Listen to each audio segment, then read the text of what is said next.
presbítero, a senhora eleita e a seus filhos, aos quais amo na verdade, e não somente eu, mas também todos os que têm conhecido a verdade, por amor da verdade que está em nós e para sempre estará conosco.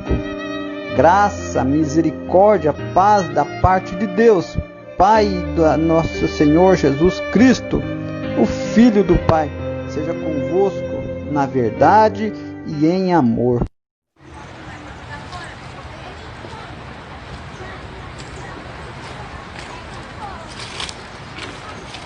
Qual o motivo desta segunda carta do apóstolo João? Qual era mesmo a realidade dos dias em que os apóstolos viviam?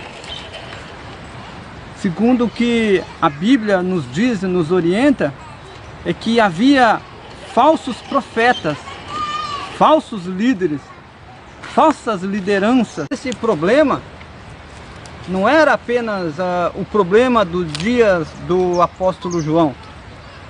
Eu vejo que este problema é o nosso problema nos dias odiernos ao qual vivemos. Eu tenho observado o relativismo dos nossos dias tomando conta das nossas crianças sendo minadas os seus conceitos, sendo trocados nas escolas. A filosofia tem se progredido tanto ao tamanho exagerado, aonde o que é certo ficou errado, o que era mentira ficou verdade e aquilo que era verdade se tornou em mentira.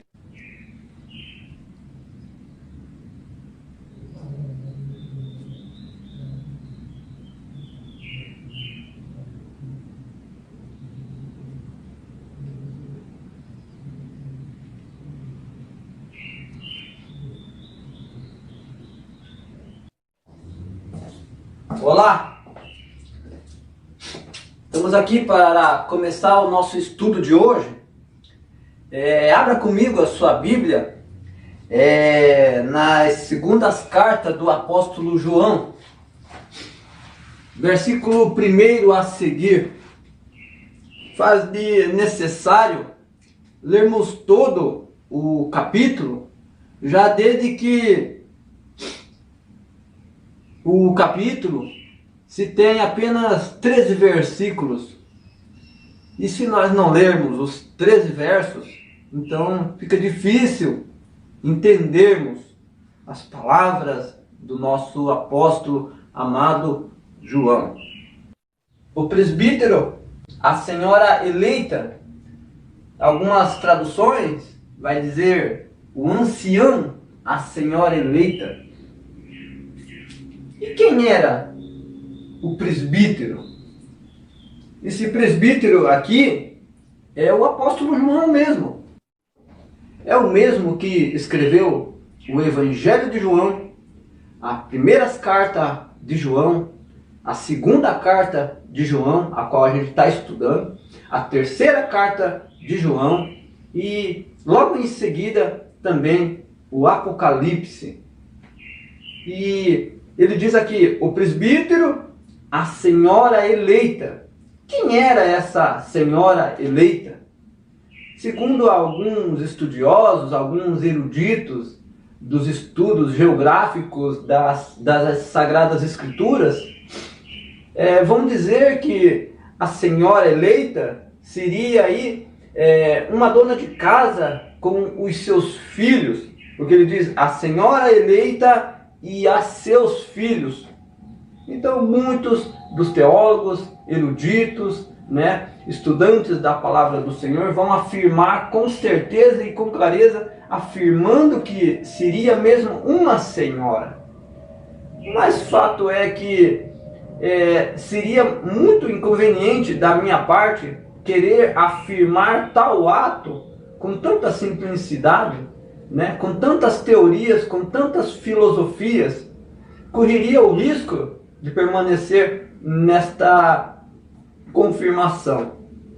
Portanto, eu diria, ao pouco que eu estudei e pude observar, é que a senhora eleita, assim como muitos também dos teólogos afirmam, que não era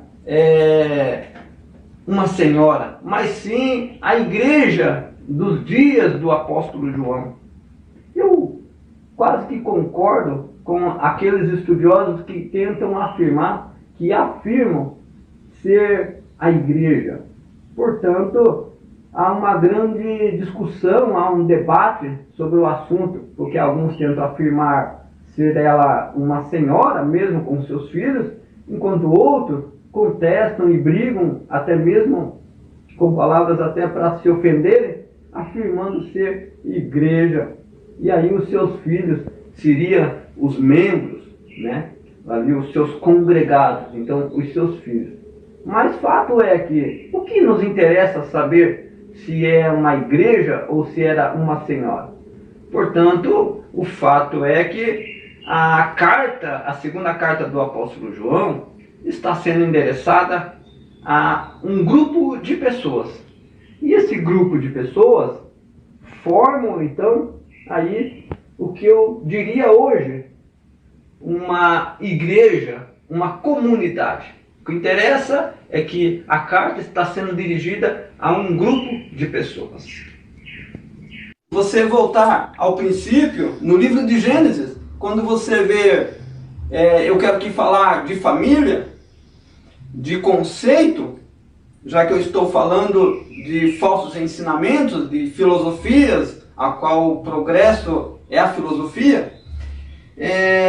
Quando eu entendo, eu olho para a família, para esse grupo de pessoas, onde se tornam todos uma família. Se você for meditar no fato de família, o que eu vejo? Quando você vai para Gênesis, no princípio de todas as coisas, você vai ver lá Deus, o próprio Deus, falando: não é bom que o homem viva só. Far-lhe-ei uma adjuntora, para que ambos tornem-se uma só carne.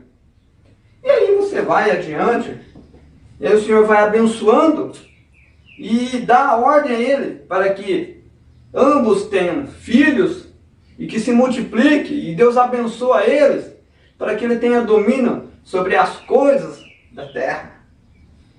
E quando eu olho para essa verdade, a qual não é apenas uma verdade, mas é uma verdade de Deus, a verdade de Deus.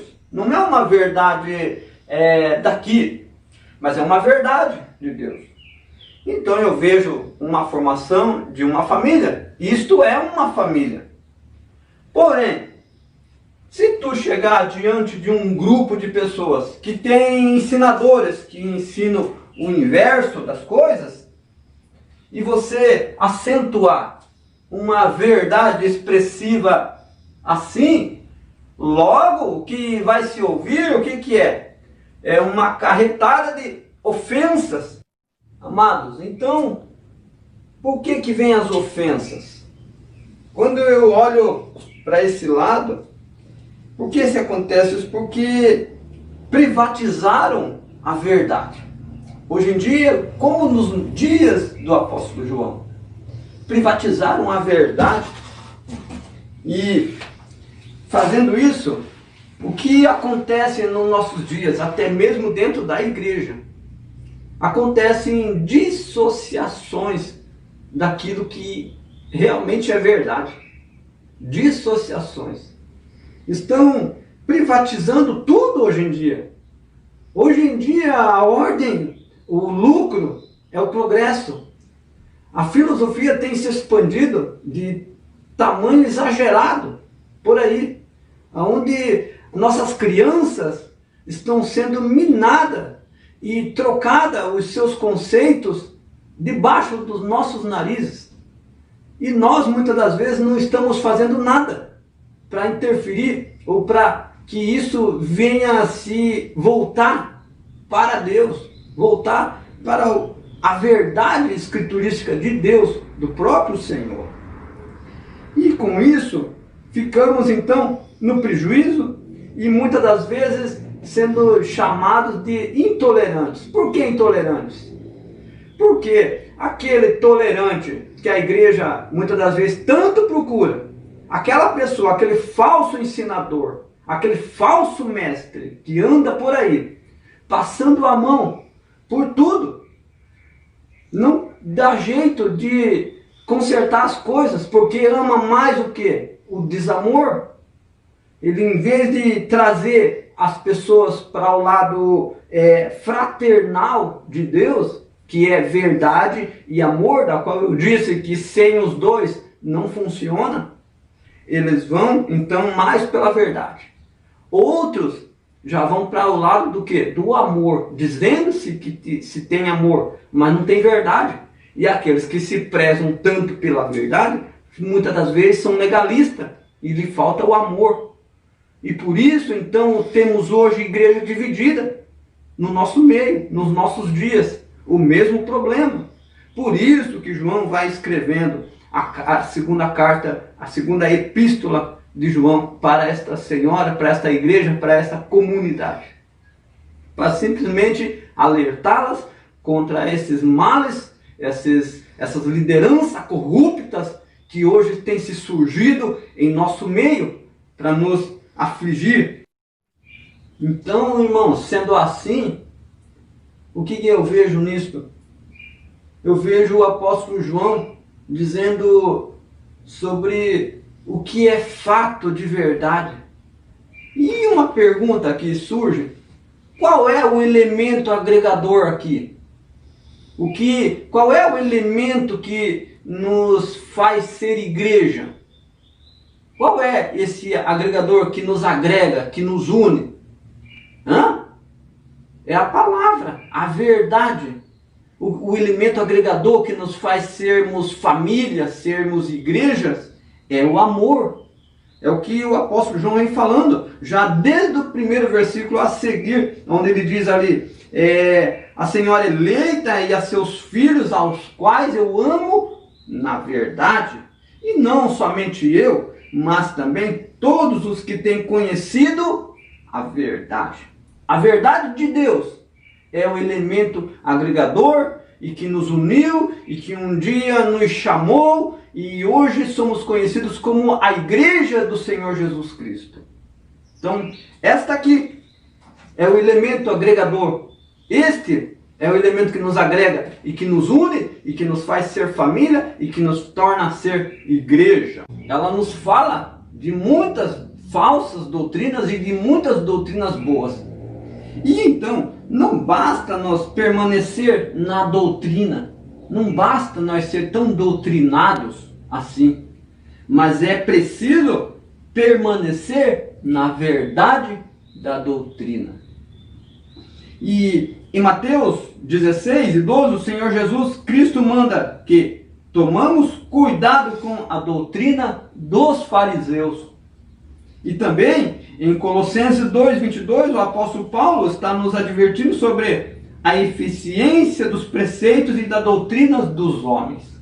Também eu vejo uma referência que eu tenho aqui de 1 Timóteo, no capítulo 4 e o verso 1, o apóstolo Paulo nos alerta sobre as doutrinas de demônios que surgirão no fim dos tempos. É preciso que nós ficamos em alertas, tomamos cuidado com essa falsa liderança corrupta ao qual nos ficam rondando em nosso meio. Também tem em 1 Timóteo, no capítulo 1 e o verso 3, também o apóstolo Paulo pediu para Timóteo que ele tivesse a fim de admoestar dos homens. Também eu vejo uma referência que eu tenho aqui de 1 Timóteo, no capítulo 4 e o verso 1, o apóstolo Paulo nos alerta sobre as doutrinas de demônios que surgirão no fim dos tempos. É preciso que nós ficamos em alertas, tomamos cuidado com essa falsa liderança corrupta ao qual nos ficam rondando em nosso meio. Também tem em 1 Timóteo, no capítulo 1 e o verso 3, também o apóstolo Paulo pediu para Timóteo que ele tivesse a fim de admoestar certas pessoas. a fim de que não ensinem outra doutrina, a não ser a de Cristo. Está vendo? E em 2 Timóteo, Paulo aconselha Timóteo dizendo que pregues a palavra, inste a tempo e a fora de tempo, redarguas, que repreendas, que exorte com toda longanimidade a doutrina, porque virá tempo em que não sofrerão mais a sã doutrina, mas tendo comichão nos ouvidos, amontoariam para si doutores, conforme as suas próprias concupiscências. E a conclusão desse nosso assunto aqui de hoje, e os irmãos podem seguir estudando todo o resto dos versículos, eu concluo esta mensagem, este ensino aqui de hoje, com poucas palavras, que diz assim: a doutrina de Cristo, ela é boa, ela é sadia, e devemos permanecer nela. Em Hebreus 12:1, o escritor da carta aos Hebreus afirma: portanto, convém nos atentar com mais diligência para as coisas que já temos ouvido. É preciso nós atentarmos com mais diligência para as coisas as quais nós já temos ouvido, para que em tempo algum nós desviamos dela. E Paulo também nos exorta, também no Timóteo 4:16, dizendo: tenha cuidado de ti mesmo e da doutrina. Glórias a Deus, aleluia. E assim eu concluo com as palavras do apóstolo Paulo: cuida-te de ti mesmo e da sã doutrina do Senhor. Amém.